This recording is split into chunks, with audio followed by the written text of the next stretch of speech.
You're listening to Sox in the Basement, a production of the Broadcast Basement Limited, where every show is 30 minutes of good and comes from a basement bar on the south side of Chicago. Pull up a stool, pour a cold one, and join us right now for Sox in the Basement. Heard everywhere podcasts can be found, and always at soxinthebasement.com. Couple things to talk about on this episode, even though it's January and it feels like the dog days of the off season when you're not actually spending big money and going after big free agents. But there's a few names out there that I would like to see this team get that are right there in the range of the type of player that they've been adding so far. It's not what I want, but if this is how we're going to spend and these are the type of players we're going to add, I still think there's a few more pieces that could be added to this team to increase competition, possibly have a player you could flip at the deadline for more prospects and continue to build. And speaking of building, CBS Fantasy Sports, who I like to go to every once in a while, Scott White's been on the show before, and we've talked about the idea of looking at that big picture from fantasy baseball and just looking at production and production projections. They put out their top 150 dynasty projections across Major League Baseball for fantasy baseball. And 3 White Sox organizational players are on there, and only one of them is on the 40-man roster. And that tells you exactly long-term who the stars of this team are, at least from those that are trying to project out performance this year and beyond. So I want to get into that as well, but let's talk about the Dick Allen bobblehead. You want to start with that, Ed? Yeah, let's start with the Dick Allen bobblehead. I love the fact that they're going to celebrate his Sports Illustrated cover with a bobblehead. I just, there's one sort of glaring omission and actually an opportunity there that they could have, made it like a little bit of a light up or something like that. I mean, just... Oh, that would have been awesome. It's missing the cigarette. It's missing the cigarette. This is the one where on the Sports Illustrated cover, Dick Allen is juggling baseballs. He is smoking a heater, and he's, in the dugout. I mean, it's such a, first of all, could not be a more 1970s look.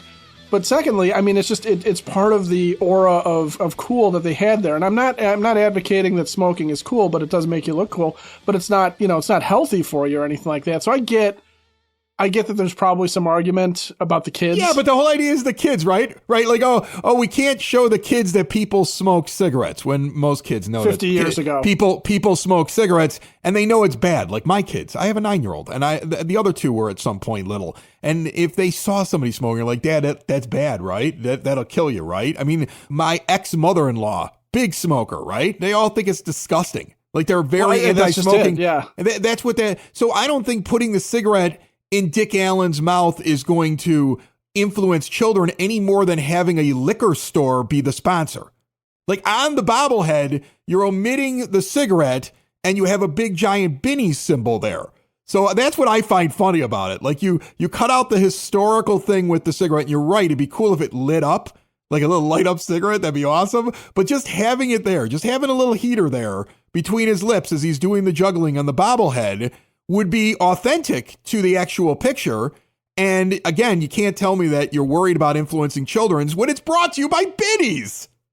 Yeah, it just, let's not have a double standard here. We are capable as parents of telling our 9-year-old in your case, a 7-year-old in my case, our teenagers that smoking is not healthy for you. It's a bad idea. It's a bad habit to get into. It's super expensive these days.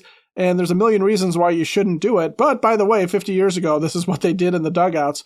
And you can see why, there's a massive difference between, for example, the athletics of today and the athletics of 50 years ago. Because, you don't have guys puffing away on the sidelines at a football game. You don't have guys puffing away in the dugout. No, you don't. But here's the thing. Like think about what it would look like to a kid. Let's take away the funny part of we could have it light up. Yeah, ignore my stupidity for a second there. Yeah. You have a stick. You have a stick in his mouth. You could make it look like a toothpick.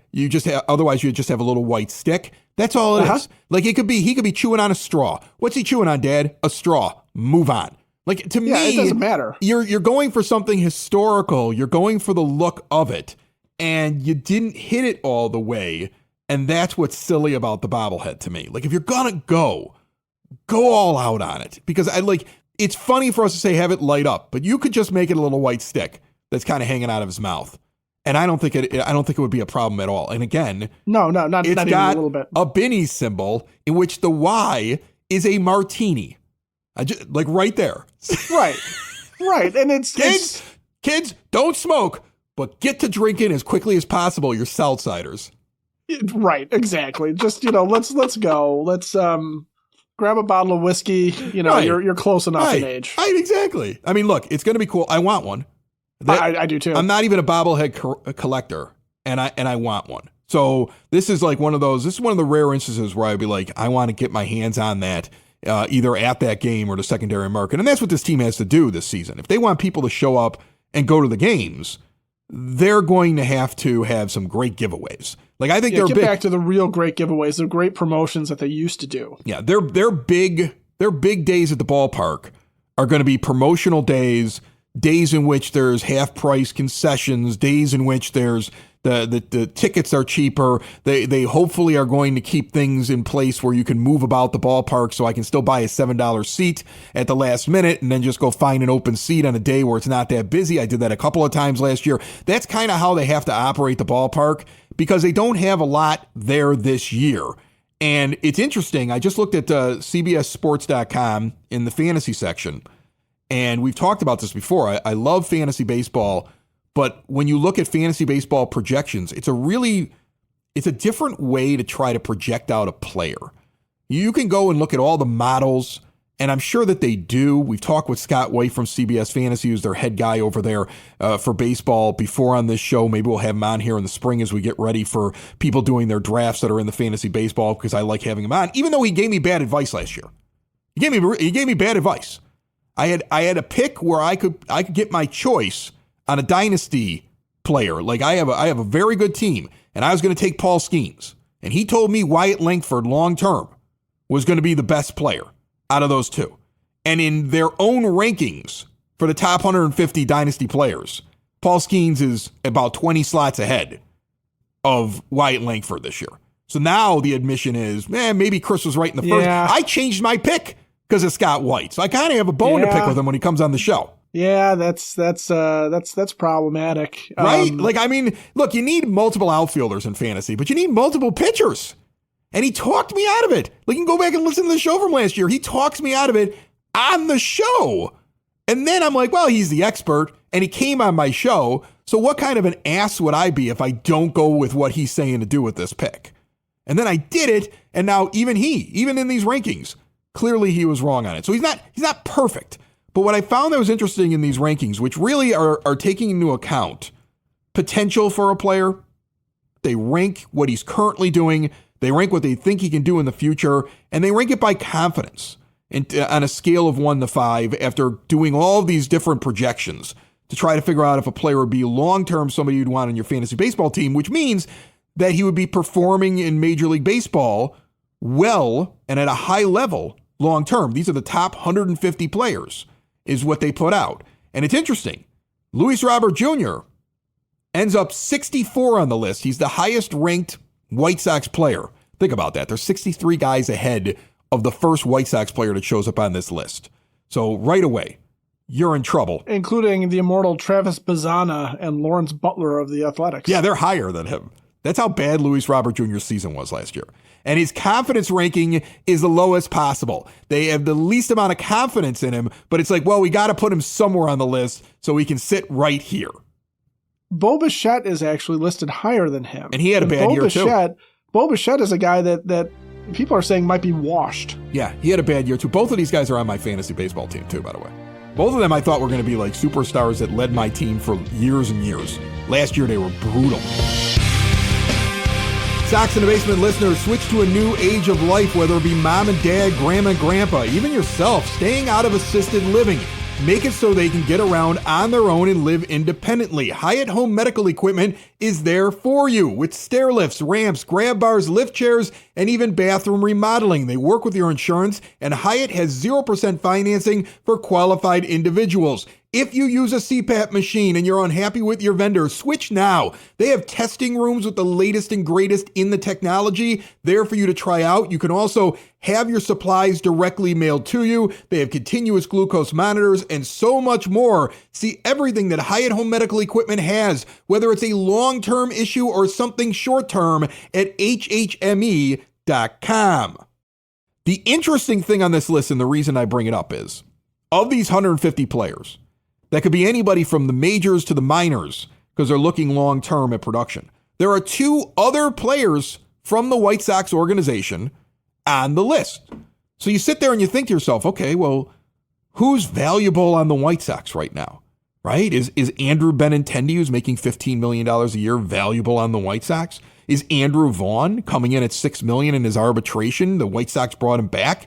Does somebody believe that he's going to turn around, he's going to be valuable? What about Corey Lee? He looked kind of good as a catcher. It's hard to find good catchers. Is there a pitcher that's currently up in the major leagues the White Sox have that you want to get on your team because they're going to just become just a great player? Is there something on this current team? And the answer is no. What's interesting is, from an outside looking in perspective, long-term at the White Sox, according to this list, the next two most valuable players on this franchise, ranked 101st is Noah Schultz. And then ranked towards the bottom of the list, I want to say he's in the 140s. I want to find him here as I'm scrolling down. I know Hagen Smith is on here. There he is at 136. Hagen Smith and Noah Schultz are both on this top 150 list.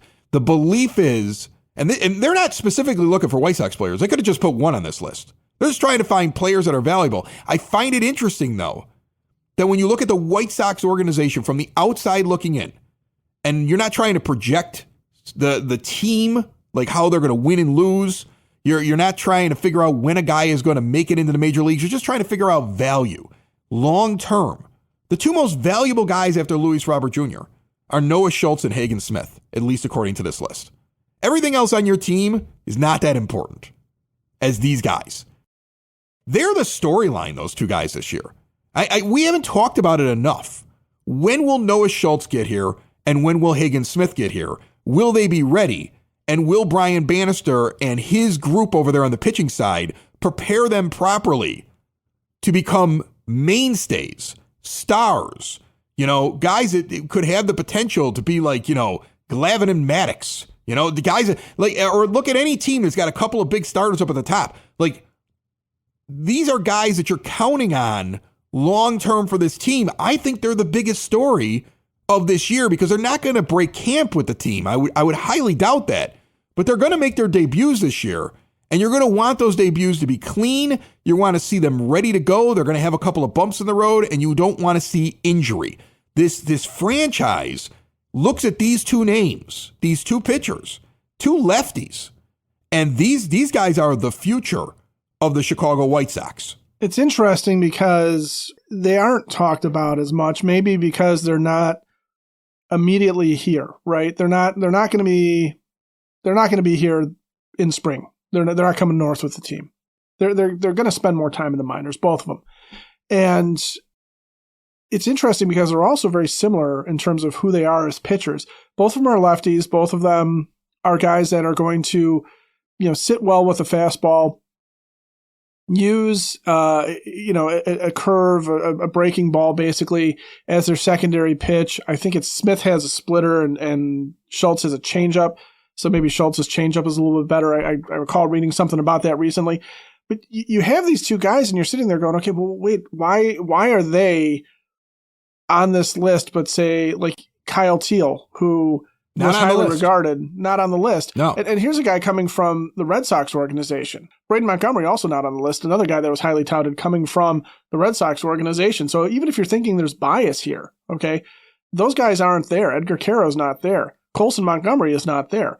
And it's not like shortstop is a position of bounty in and across the majors where Colson Montgomery's production, especially if he is Corey Seager 2.0. He was on it last year. He had a bad, he didn't look good. I think that's the thing. Like, as White Sox fans, you're hoping he's going to be good. Chris Getz is hopeful he's going to be good. The organization still feels good about him. The prospects heads that'll come on this show will sit there and say, oh, he did pretty well in the last couple of weeks of the minors and he did well in the Arizona Fall League. But when you get somebody who's looking from the outside looking in that has no emotion, he's off the list, and he was on it last year. Yeah, it's and here's where I'm getting this too, is Scott Merkin wrote this just right after New Year's. He was talking about some of the storylines for this year, and Noah Schultz and Hagen Smith were very big on what he wanted to see happen, wanted to see where they were going to come in. The idea that you're going to have to wait on these guys a little bit is okay. The question becomes, why are they valuable to outsiders looking at this organization more so than some of the other guys that we've been talking about, that the team's been talking about? And when they get here, what does that mean? Does that mean that Noah Schultz is going to be viewed as a legitimate ace? Do we think that he's got that level of production in him? Do we think Hagen Smith is going to be, are they going to be a 1-2 punch of lefties right at the top of this lineup? That's the way that they're projecting them. Like, that's how they that's how they map them out on this list. Like, that's what the White Sox have. The White Sox have a 1-2 punch of two guys that are possible top of the rotation guys, which is kind of, look, if that happens, and I liked what I saw out of Drew Thorpe. I mean, I'd like to see him take another step, and I thought Sean Burke looked really good. I know everybody's like Davis Martin this, Davis Martin that. Davis Martin hasn't done enough for me that I feel like he's anything more than a fourth or fifth starter on a good team. And Jonathan Cannon feels the same way to me.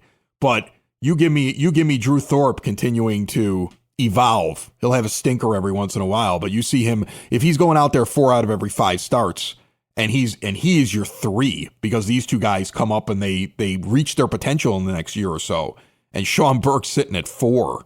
And you have all these other names, too. I mean, you can go through the list of guys that are down. Sox look good when it comes to pitching, which is something they didn't have the last time this team was put together.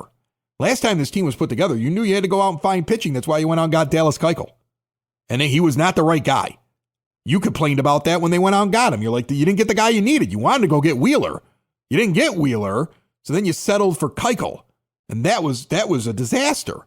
And so what they're doing here this year in terms of how they're building this team, how things are going over the last year or so as they're doing their build, they're understanding their owner. This goes back to what we talked about last time. The owner is cheap.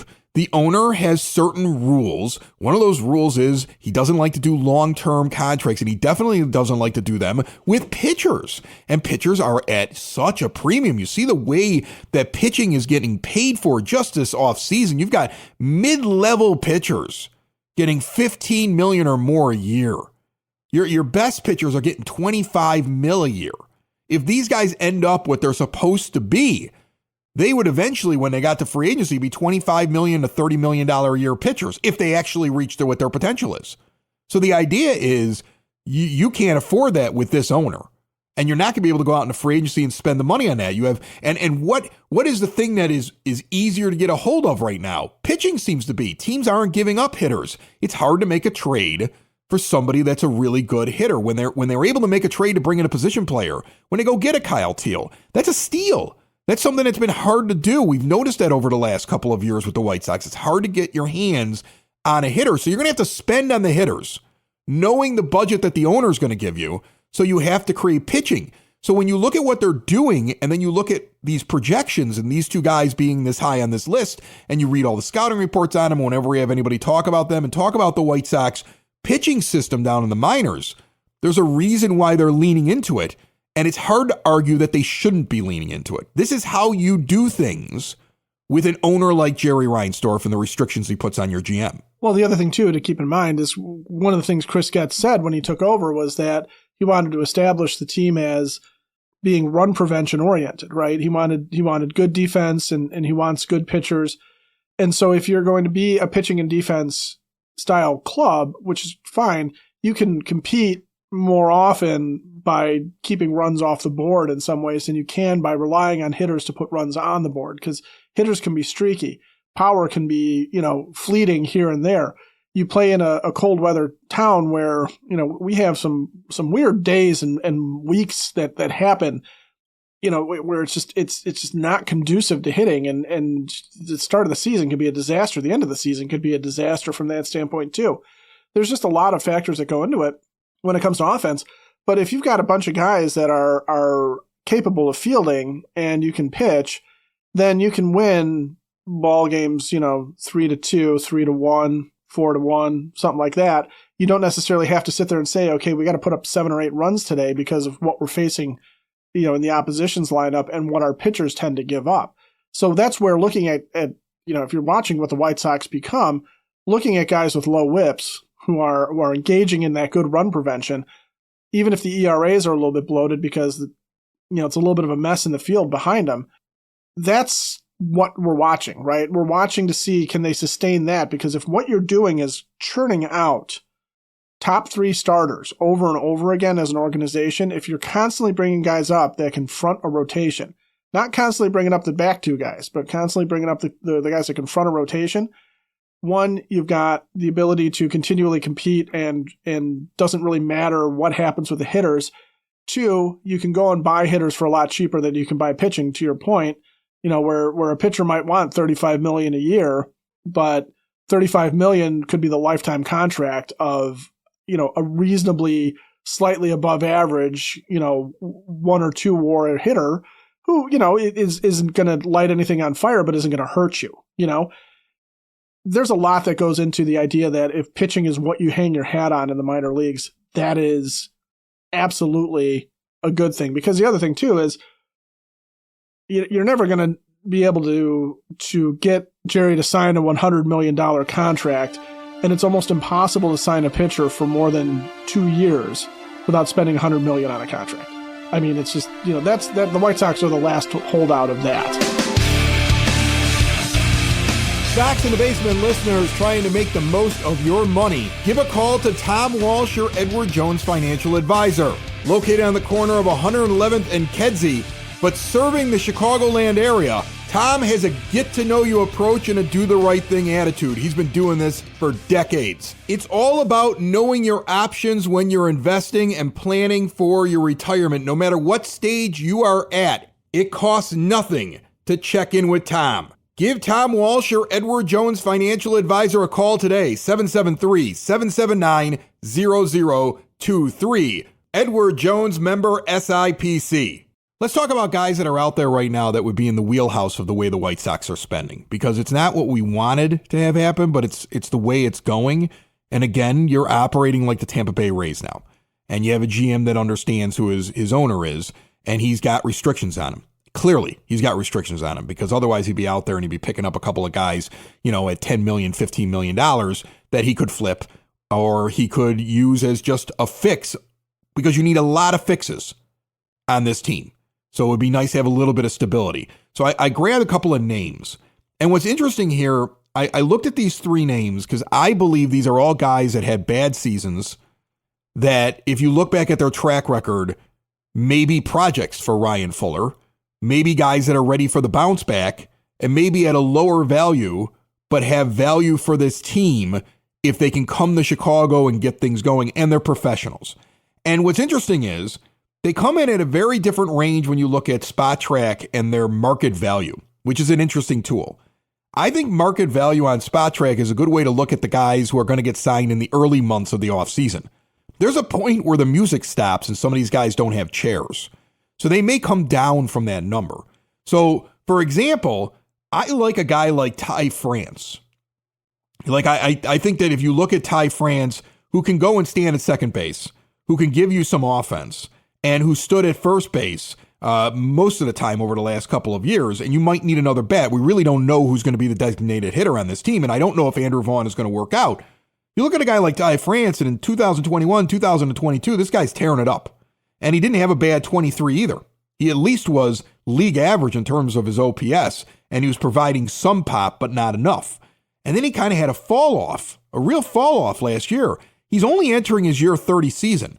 It'd be curious to see whether or not they thought, here's a guy that could have a bounce back. Now, his market value, according to Spot Track, is like $12, $13 million. You're not paying that. Like Chris Getz isn't going to pull out that kind of money because Jerry Reinsdorf isn't going to give it to him, and I wouldn't give him that much because you're looking for bounce back. Like, you're not giving that money to a guy you're not sure if he's going to work out. But if you hold out long enough in the offseason, that number could come down considerably to the range of the type of guy that they may go get. Another guy that's very similar to that, Connor Joe's market value is about $8 million right now. Here's a guy who can play the outfield, can stand over at first base, is versatile, and had a couple of really nice average to above average consistent veteran seasons between Colorado and Pittsburgh over the last couple of years, and generally does really well in the first half. You want to talk about a flippable guy. Here's a guy that may come out hot. And there's a piece that if you can get him late in the offseason, you don't have to spend a lot. Now, what I found most interesting is the third guy that I just randomly picked because I was like, that's a name. And I looked at his stats and I said, okay, here's a player who in 2020 in the shortened season had a 932 OPS, in 21 had a 949 OPS. Had a rough year in 22 when he went to Seattle. We always talk about that. People go to Seattle and everything goes bad for them, right? You're in Cincinnati and you're in a bandbox. You go to Seattle, things change. Right. And when he's in Seattle, he's got a 688 OPS. That's not good at all. And then he kind of struggles a little bit. But he spent half the year last year, or 379 plate appearances with Washington, where he had a 793 OPS, and then came back down to earth in the time that he was with the Mets. He's going to be 31 years old, and according to SpotTrack, has a market value of about $2.5 million. I think you need another outfielder on this team. I really do. And I would love to add another bat. And I would be interested to see whether or not the White Sox would go out and grab Jesse Winker. Oh, Winker. That's an interesting name. Because that's a guy that he really is a project. He's a guy that has always been listed as a guy with, endless potential, but has never really turned that corner into stardom. I mean, he's had a couple of big years, but if he could have been consistent, stardom. But he could be a bounce back type guy. Yeah, and that's Ty France is along the same way because there's a guy that the knock on Ty France was always that he can hit, but he just doesn't have that much power. And because he's a first baseman, you don't really want to put a first baseman out there that's only going to hit 18 home runs or something like that. But he's professionally only played in San Diego and Seattle, which are home run suppressing stadiums. What if he does come here and has a good solid first half, hits somewhere in the 280s, 290s, drops 15 homers over the wall, playing in much better venues for him, and, shows that someone could use him in the second half, especially if they also have a bandbox or at least a reasonably hitter-friendly stadium that isn't Seattle and isn't, the giant cavern of San Diego. But Winker's definitely one of those guys too. And I know you've got Austin Slater, who also can play the outfield and stand at first base. You've got Mike do we Tauchman. really think Austin Slater? I know he was the number one guy that they were going out and get, right? Isn't he the one that sat there and said he was their number one target? He was told he was their number one target. But even Fangraphs has him as the guy at the end of the bench in terms of projections. And there's nothing that makes me feel like he should have a guaranteed spot on the team. And it's not like he gave him a lot of money.